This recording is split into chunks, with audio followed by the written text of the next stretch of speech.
or within that same year, Una. Yeah, I was gonna stop you just for the video purposes and kind of invite you to maybe explain somatic experiencing to those who might not understand it, and also, given your curiosity about somatic experiencing and how that can help traumatize kids in classrooms, you kind of started explaining how you incorporated that specifically with art and games, but maybe a little bit more on that because it's so closely related to our purpose of holistic healing approaches within classrooms. So that will also kind of give us Yeah, what's your thesis actually? um well the project's goal, I would say, or research question, is how to, Katsia, you can chime in anytime if I'm making a mistake, disrupting the negative effects of trauma by incorporating holistic healing practices within school systems. To do uh, what with negative? I didn't hear the first part. To do what? Disrupt the negative effects of trauma. Disrupt. Yeah, yeah. Disrupt the negative patterns. Yeah. Yes, with holistic healing practices incorporated in school systems, specifically in areas of low SES. Yeah. It's so interesting because 2 days ago I just volunteered my time with a high school student from Oregon whose senior thesis is the same thing, the exact same Wow. thing. And she has this, she didn't even know about this book. She had read Trauma Through a Child's Eyes. And so she just got this book. And so I was helping her. So I'm so happy. Okay, Yeah, you're so helping. This is huge. This is so it's great. huge. I know. I'm so thankful for you and your time. Well, I need a team. I need people that can help me because when I was, well, let me go back to your question and explain. Do you want to start the recording again? You want to Oh, put it on, I think. it's recording right now. Okay.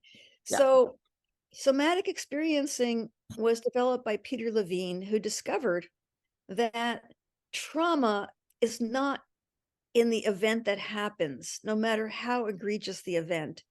It's how the nervous system is able to either to process it and digest it and eventually discharge or get rid of the activation from it so people can move forward in their lives, or how much it gets stuck where it gets easily triggered over and over again and the person never really moves into their future, but they're always being ruled by the trauma that the event that happened in the past, even though it's long over. And he discovered that by working in medical biophysics. He was a stress physiologist for NASA when they were first started to send people into outer space instead of just monkeys. And so he actually worked for NASA as a consultant. And then he studied with ethologists. I didn't know what that was before I met Peter. Ethologists study wild animals in their natural habitats. And he discovered that they have a mechanism for releasing the trajectory of adrenaline and cortisol and all of the different systems. There's like 36 different systems that get triggered when a person goes into a fear response. And they're, especially if their life is endangered or they perceive it's endangered, right? We go into these, into activity unless you're too young. If you're too young to really do anything, like babies and little toddlers, they can't really escape. They're dependent on their parents.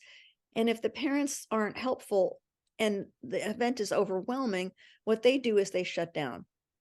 The whole nervous system will start to feign death. And that means that their organ system, especially the lower area, the bowel, it will just stop. That's why babies will get constipated when they're having fear or stress. And it could go back and forth, like with irritable bowel, between diarrhea and constipation, because the oscillations in the system aren't working properly. They're always getting ready to either flee or shut down. So he studied also, he's a good friend with Dr. Stephen Porges, and this is really important because they developed their work hand in hand. And Stephen Porges is a researcher and he's brilliant. And he discovered what he calls the polyvagal theory of the nervous system, And Peter was developing his methodology at the same time, but Peter is a clinician who studies other people's research, but he basically is a clinician. And he totally, he and Stephen would have very deep conversations, and before you knew it, he adopted Stephen's polyvagal theory of the nervous system as part of the 3-year training program for somatic experiencing, which teaches people how to, therapists, and not just therapists, but I've had medical doctors, occupational therapists, people from many different professions, teaches them how to feel what's happening in their own body. And when I say body, I'm talking about the peripheral nervous system in particular. Let me explain what the peripheral nervous system is for those who don't know. We have a central nervous system, and it's the center of our body. It's the brain inside of our head and the spinal column, the whole spinal column and the spinal cord. That's the longest nerve in the body. And we call it central because it's in the center of our body. And then we have the peripheral nervous system. And that is the autonomic nervous system, which are our soft organs. That's our breathing, our heart rate, our temperature, our stomach, our intestines, all the things that get us ready for fight or flight, or that relax to when we're socializing and enjoying and, just letting down and we're resting. So the periphery also includes the peripheral veins and nerves that go out to our limbs, our arms and our legs, our feet and our hands. And those limbs are what propel us to protect ourselves, right? Whether it's not always fight or flight, it could be for kids I work with divorce, putting their hands over their ears to their parents fighting, right? Or putting your hand up to your face to avoid getting hit in the face. Or if you're driving a car and you have to steer the other way, we have all these little sensory motor movements that happen outside of our conscious awareness. They come from the lower brain to keep us alive, right? There's from the what's called the brain stem and the amygdala and the cerebellum. Those three parts make up our lower brain. The cerebellum is for reflexive movement, and the amygdala is the early warning sign to say, yeah, get ready. Something novel is happening, and I'm not sure if it's dangerous or not, but you better get ready, right? So we go on high alert. And then if we look around and go, oh no, the smoke is just my neighbor's barbecuing some chicken over there. It's not, it's no, his house isn't on fire. It's just he's got a lot of smoke coming out of his barbecue. And we all of a sudden our nervous system comes out of alert and goes back into rest and digest, hypothetically. But some people that have grown up with stress, especially so many kids I saw in the low SES areas, but it's true across the board. It doesn't matter what socioeconomic level really. I mean, anybody can be traumatized, but there's more, I would say. Although nowadays, not so much.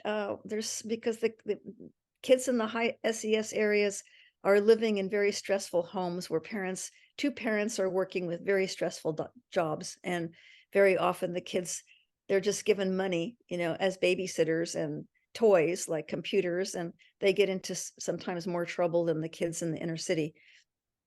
So I've worked with both kinds of kids. So I know what I'm talking about. So anyway, Peter developed this method of helping us to track what's happening. We call it tracking the sensations, because the sensations are they're the physical feelings that come from our body. So if my heart is racing, that's a sensation.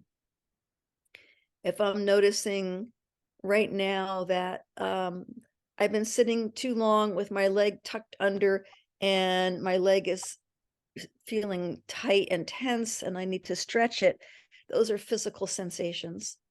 If I'm feeling like antsy, like that's from coming from my autonomic nervous system, and I'm feeling a lot of energy circulating, like it wants to do something. That's coming from the autonomic nervous system. So what we were taught to do is bring up just a if it's a person that's highly traumatized, we don't dive into the worst trauma they had. We just ask them to notice what it's like just to be sitting in front of us, because there's enough sensations that come to the forefront from just being in a novel situation, like with a new therapist. That's a novel situation. So you can sit with or you can ask them about things that were stressing them out that week, some little things. And from that, you can help them to track, as you track, what their body's doing. So we're taught to observe the body, to observe movements, little tiny movements, like a person might just go like this. I might be like, like this, like, and I saw him coming, right? And then the hand goes like this, like to make a boundary or to push someone away, right? Or the person might be sitting there saying, no, I'm not angry, but you could see their fists clenching, or they have a tight jaw. So some of the things are obvious, and some of them are not so obvious, but we learn really to look at the nuances, the subtle nuances, and also to feel how the person we're sitting with, as they tell us whatever they need to tell us, how it affects us and what we're noticing, what we pick up in our own body. That's related to not only what we see and hear, but what we feel, because we're developing our own what's called sentient self, our own ability to resonate and have empathy and compassion for another without merging with them, without taking on their stress, but being able to be in their shoes, literally, to feel what it's like. And that helps us also. So there's a man named Dr. Paul McLean, who in the 80s came up with the triune brain. I don't know if you're familiar with that. Are either of you familiar? It's in the book. It talks about the triune brain. If it's not in this one, then it's for sure in Trauma Through a Child's Eyes. It's very simplistic, and a lot of the more sophisticated neuroscientists kind of poo-poo it now because it's so simplistic, because we know so much more about how neural circuits are connected in the brain. But the simplicity really is helpful, and it's a good model. It's not irrelevant, and it shows that there are basically 3 separate functioning parts of the brain. The first to develop in a hierarchy of evolution was what's called the reptilian brain, or the instinctual brain. And we share that with all the reptiles. We share it with the mammals. We share it with all the live creatures on Earth. And it's really the thing that keeps us breathing, right? It's the apparatus, it's the brainstem and the reflexive movements from the cerebellum. When your baby's born, it has a startle response. It has other reflexes, right, of grasping. And those are not something it's learned. Those are some things that are automatic, and they come from that lower part of the brain. So does if we're frightened and we automatically start running, and we don't even know what we're running from. We just know something's scary and it propelled us to run. That comes from that lower part. It's different than learning how to do ballet or a tango, where you're using, or athletics, and you're learning skills and you're using the motor cortex from the higher brain. These are all from very, very primitive, moving toward nurturance and moving away and avoiding danger. Very primitive. We share it with single-celled amoeba, of just, moving towards and moving away from.